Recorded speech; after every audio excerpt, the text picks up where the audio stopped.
জয় হিন্দ বন্ধুরা। SSC GD 2024 এর result কবে আসবে, ফিজিক্যাল কবে থেকে শুরু, আজকের এই ভিডিওতে তোমাদের মেন টপিক মেন বিষয় হচ্ছে জিডি কনস্টেবলের যারা আবেদন করেছো, যারা এক্সাম দিয়েছো, তোমাদের রেজাল্ট এবং ফিজিক্যাল ডেট সম্বন্ধিত নিয়ে আমি প্রথমেই বলবো, যারা ভিডিওটা দেখছো তারা যদি এসএসসি জিডি 2024 এর এই বছর যদি একটা সিট নিতে চাও, একটা ভ্যাকেন্সি নিতে চাও, যদি নিজের পোশাকের জায়গায় তুমি ভর্তি দেখতে চাও, ফোর্সের ভর্তি, তাহলে ভিডিওটা তুমি অবশ্যই শেষ পর্যন্ত দেখতে থাকো। কারণ এই ভিডিওতে তোমাদের শুধু রেজাল্ট না, তোমাদের ফিজিক্যাল ডেট সম্বন্ধিত টেন্টেভলি তোমরা একটা ধারণা পেয়ে যাবে। আর যারা এখনো পর্যন্ত ফিজিক্যাল আরম্ভ করনি তাদের আমি প্রত্যেককে একটা অ্যাডভাইস করব যে এই ভিডিওটা দেখার পর তোমরা প্রত্যেকে তোমাদের যেটা রয়েছে ফিজিক্যাল তোমরা স্টার্ট করে দেবে। কারণ আমি তোমাদের কেন বলছি, এসএসসি তোমাদের যে কোনো ভর্তি হোক না কেন, তোমাদের এসএসসি জিডি কনস্টেবল হয়ে গেল, তোমাদের সিআরপিএফ এর ট্রেডসম্যান হয়ে গেল, তোমাদের সিআইএসএফ হয়ে গেল, যে কোনো তোমাদের ভর্তি হোক না কেন, টোটালি তোমাদের টোটাল সিএপিএফ এর মধ্যে আসে। আর সিএপিএফ এর তোমাদের ভর্তির যে ফার্স্ট যে তোমাদের অ্যাটেম্পটা থাকে, ফার্স্ট যে তোমাদের যেটা রয়েছে এক্সামের কিন্তু তোমাদের ফার্স্ট অ্যাটেম্পটাতে তোমাদের ডিলে করে, সময় নেয়। তারপরে কিন্তু যে রিক্রুটমেন্টগুলো থাকে সেই রিক্রুটমেন্টগুলো কিন্তু তোমাদের কন্টিনিউ ফাস্ট হতে থাকে। অর্থাৎ তোমরা যে ভাবছো যে এখনো রেজাল্ট আসছে না, রেজাল্ট আসার পরও তোমাদের ফিজিক্যাল ডেট নিয়ে এরকম একটা ডিলে হবে, এরকম কিন্তু কিছু না। শুধুমাত্র তোমাদের প্রথম যে অ্যাটেম্পটা রয়েছে, প্রথম তোমাদের যে রেজাল্টটা রয়েছে তার জন্যই তোমাদের সময় লাগছে। এর পরের স্টেপগুলোর জন্য কিন্তু তোমরা হাতে একদমই সময় পাবে না।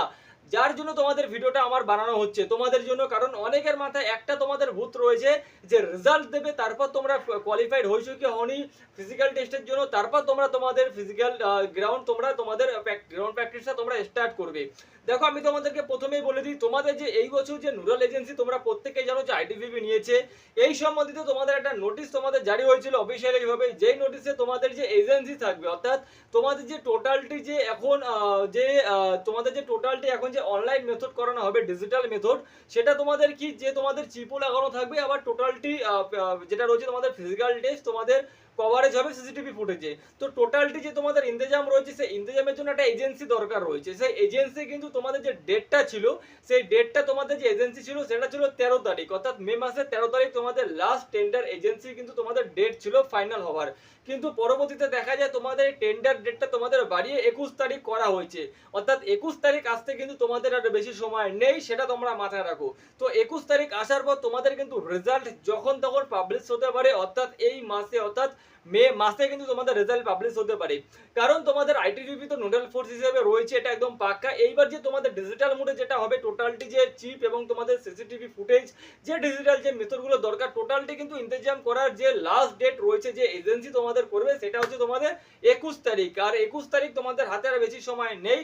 আর আমি তোমাদেরকে একটা কথা বলে দিই, এই মে মাস যেটা রয়েছে, এই মে মাসটা কিন্তু খুবই একটা ভাইটাল মাস রয়েছে। এই মাসে তোমাদের 21 তারিখের পর তোমরা ধরে নিতে পারো যে যখন তখন তোমাদের রেজাল্ট পাবলিশড হবে।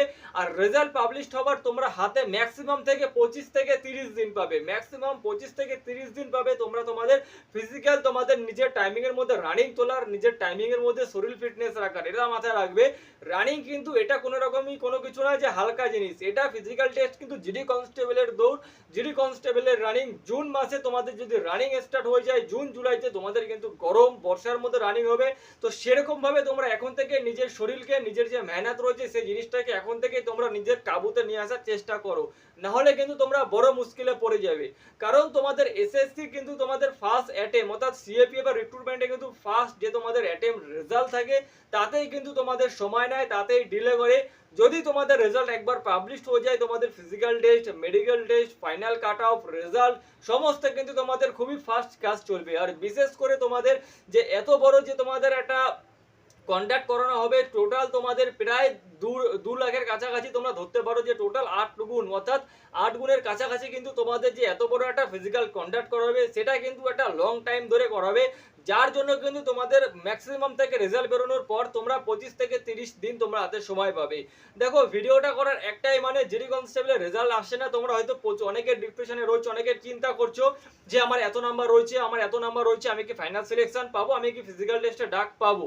দেখো ফিজিক্যাল টেস্টে তুমি তো ডাক পাবেই, কিন্তু ফিজিক্যাল টেস্টটা কোয়ালিফাইড করবার জন্য তোমাকে আগে নিজেকে মজবুত করতে হবে, নিজেকে সময়ের সাথে, যে সময়তে তোমাদের রানিংটা হচ্ছে সেই সময়ের সাথে নিজের যে স্ট্যামিনা রয়েছে, শারীরিক যে পরিশ্রম হচ্ছে, সেটা তোমাকে করতে হবে।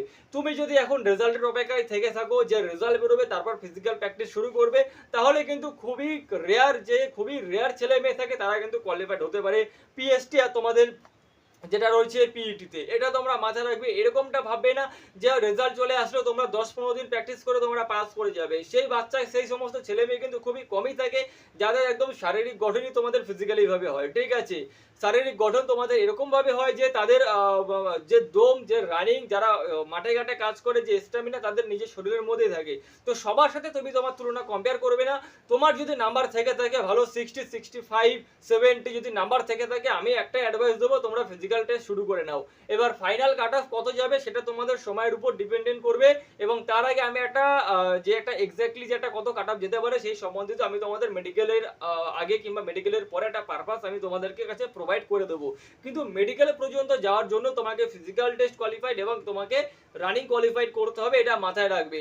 তো যার জন্য ভিডিওটা আমার একটাই মূল কারণ বানানো, যে তোমাদের রেজাল্ট মে মাসেই আসতে চলেছে। তোমাদের 21 তারিখ লাস্ট টেন্ডার এজেন্সির ডেট রয়েছে, এই ডেটার আগে বাড়ানোর চান্সেসটা খুবই কম রয়েছে।